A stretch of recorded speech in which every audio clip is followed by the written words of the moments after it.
Okay, so doing an oil change today on the Eco Diesel, and I figured it was time to do the EGR delete, which I have been putting off because I just haven't wanted to do it. As you can see here, let's see. It looks like the EGR recall was already done on this truck, so that'll make life easy there. The parts are new and they'll be easy to come off. So we're gonna make a video quick here, quickly describing how to do the delete itself once you have a full delete kit. Okay, one of the first steps here is you need to take off your air intake, which is a couple clips and a screw up here. Unplug the mass airflow, pull it all off. You know, this red clip you just push back with a screwdriver, and then you can take this off. From there, you need to remove this clip, this clip. You need to remove this right here, which you can just take a screwdriver and pop that. Okay, from there, you're going to take off this 10 millimeter, this 10 millimeter, this 10, and this 10. So there's also two 10 millimeters back here, one on top, one on bottom you need to remove. So you can move this pipe, a little short 10 millimeter wrench, and then you also have to take this main harness clip off too next. Okay, a few more steps. Intake needs to come off, basically just pulls right up. These two bolts are actually 8 millimeters on my truck. These two are 8 millimeters. You need to take off a 10 and two 13s in order to lift the EGR cooler out. And you need to take off two 10 millimeters and pull the black plastic device off here.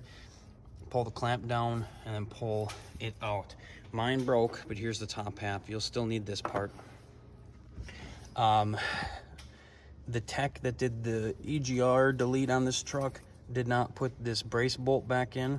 When you get to the point where you need to remove this brace bolt, it is a T40 Torx bit, and you can just stick a wrench and a T40 behind it to take it out, as long as you live in an area where you don't have a ton of rust. The next step from here is to remove this, which is going to be three 13 millimeter bolts. Either at the end or the beginning of this video, I'll be putting in a short video showing all this from the outside on a motor that I actually have on a stand. Okay, as you can see, I plugged this back in. I have the rest of the EGR removed. Okay, one of the things is I didn't need the quick connect on mine. Mine has a barb that goes in, tightens in, hose, and then it tightens in here. Okay, so with that being said, you actually have to cut this in order to slide this hose on here and tighten this up. Technically, I could have cut it down more, but I'm not too worried about it. So put that plug back up there, and then this should be the front of this part of the motor is done. Next we'll be putting a plate on there, and you can see how nasty the intake is from the EGR. That's about 90,000 miles of buildup. The next step will be removing the rear tube and putting the rear cover on as well. So I misspoke on the last video. My kit didn't come with all the right parts, so we just did this for now in order to make ends meet. So we had to end up buying a T and clamping a T in the line here, clamping it to here like I said before, and here. Now all the coolant lines are connected. All the electrical's hooked back up, which is just this plug here. Okay, and then these two stay disconnected. You can see that line's gone now, and it's plated off.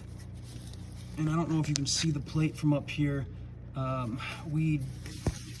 did it all from up top here. Some people do it on the bottom. I'm gonna take a short video here in a second showing all the pieces again. You can see the piece here, the block off plate on the back. This is teed in. From there, you just put everything back together. Okay, this is what the motor looks like outside the vehicle. Okay, you can see here, these are the two bolts that you take out here to remove all this crap. Okay, this goes, there's a hub of coolant lines here that this goes to. Here's your other coolant line. People can do it a little bit differently however they want. So I removed the bolts here, I cut this, moved it over, and teed it in. Some people cut it here and then run the hose from here. but it requires removing the fender well to get to it. Now your 13mm bolts to remove this are here, here, and there. Okay, on the back of the head, you need to remove these 3 bolts here. They're 8mm or 5/16, depending on what socket fits on there a little bit better for you. So a bolt off plate goes there, a bolt off plate goes here, and the rest of this shit goes in the garbage. And that's pretty much it. I'm gonna take and I'm gonna remove some of these heat shields on mine. I don't see a purpose having this heat shield in there anymore. So you can see there's an Allen wrench there. Mine doesn't have this bar here. This is the T40. That's the one that the technician left off when they did the EGR delete. But so you can take this Allen wrench here, this Allen wrench here, this 10 here, and then there's another 10, and you can remove the whole heat shield. Otherwise, you can remove the heat shield from the bracket and leave the bracket for the intake, but I don't think there's a point in keeping it. If anyone needs any pictures or videos of anything from the outside of the motor when it's outside of the vehicle, let me know. This is a motor that we're going to be building to put in my personal truck, so it'll be here a while for anyone needing any pictures or any parts off of it that aren't related to the engine itself.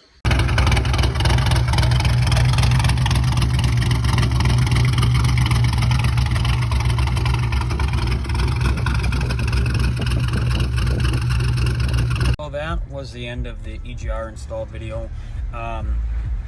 I don't know if there's going to be any real world benefits to it. I think some people claim gas mileage and things like that. My truck actually really has never gotten the gas mileage that it's supposed to. I think the best tank I ever got was 24, 25. So we'll see. One of the other things I did is I changed the oil and went to the Rotella 1540 truck oil. Put a Wix filter in it. That was about it. I haven't really noticed any difference with the oil pressure, which was kind of what I was going to try to hope to do, was that I'd see an oil pressure change, but unfortunately no. It still gets to 60 plus when I get on it. It's still 40 to 50 during acceleration, but it drops all the way down to 20 or less at a hot idle on it, and I don't really like that. That's too low. So I'm not sure if I'm going to bump up to a 50 weight or whether I'm going to try and find an additive to try and bump that up. But that's going to be one of the things that we fix on the engine that we install in here, is we're going to put a higher volume, higher pressure pump in it. And we're going to make a couple other changes for oiling to help prevent bottom ends from going out, because the motor that we're putting in here actually split the crankshaft in half. So obviously there was a slight oil issue there.